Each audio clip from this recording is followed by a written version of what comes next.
आप जहाँ तक पहुँच जाते हैं उससे आगे की बात तो सोचेंगे ही ना। तो अब तक जितना कार्य किया गया है, भारत आज विकसित देशों के श्रेणी में आ गया है, 5वीं इकोनॉमी के रूप में है, तो निश्चित रूप से उससे आगे की बात तो होगी ही ना।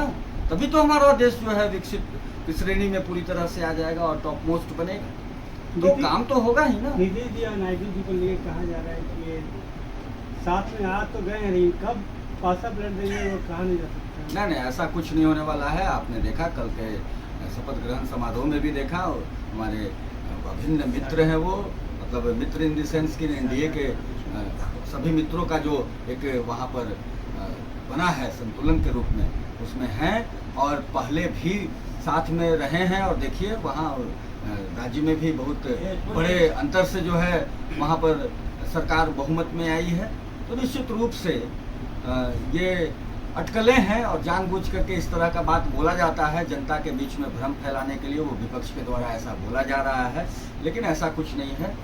सब लोग चाहे कि भारत विकसित हो, तो उसके लिए तो बस एनडीए की सरकार आवश्यक है, उसके लिए सब लोग लगे हुए हैं। और निश्चित रूप से ये 5 सालों तक उस सीमा तक ये सरकार ले जाएगी कि लगेगा कि अब भारत जो है इकोनॉमी में भी ऊपर बढ़ा, इकोनॉमी के रेटिंग में भी, और विदेशों में भी उसकी स्थिति अच्छी हुई।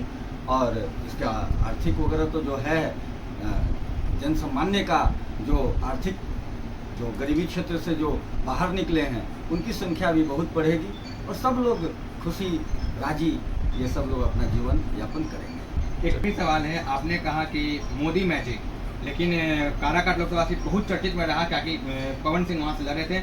उन्होंने साफ तौर पर कहा था कि अगर चुनाव लड़ना है तो मोदी जी के नाम लिए बिना लड़ना होगा, हर कोई मोदी के नाम पे जीत नहीं सकता है, और ये उन्होंने प्रूव किया। नहीं, मोदी मैजिक का मतलब क्या है? चुनाव जीतना ही सिर्फ मोदी मैजिक थोड़ी है। मैंने कहा कि मोदी जी तो ऐसा है कि लोग हारने के बाद भी जो है खुश हो जाते हैं, वो ऐसा मैजिक दिखाते हैं, ठीक है ना। तो काराकाट जैसी बातें हैं, वहाँ कई तरह का परिस्थितियाँ हैं, उस सब चीज़ों की समीक्षा चल रही है हम लोग के पार्टी में, और उस चीज़ को फिर जो भी कमियाँ वहाँ रही हैं उसका निराकरण किया जाएगा। और निश्चित रूप से सरकार तो बन गई है, विकास चाहिए, और विकास पिछले 10 वर्षों में देख चुका है जनमानस भारत का।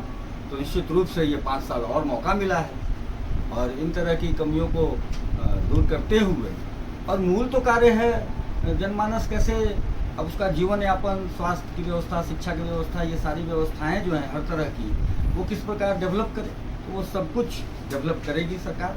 और हमारे मोदी जी के नेतृत्व में हमारे जितने भी एनडीए के घटक दल हैं सब लोग साथ में हैं, और सब लोग उसी जोश के साथ तीसरी सरकार, कल शपथ ग्रहण हो ही गया है और हैट्रिक लग ही चुका है। निश्चित रूप से हर दृष्टिकोण से हम लोग हैट्रिक लगाएंगे पूरे भारतवर्ष में।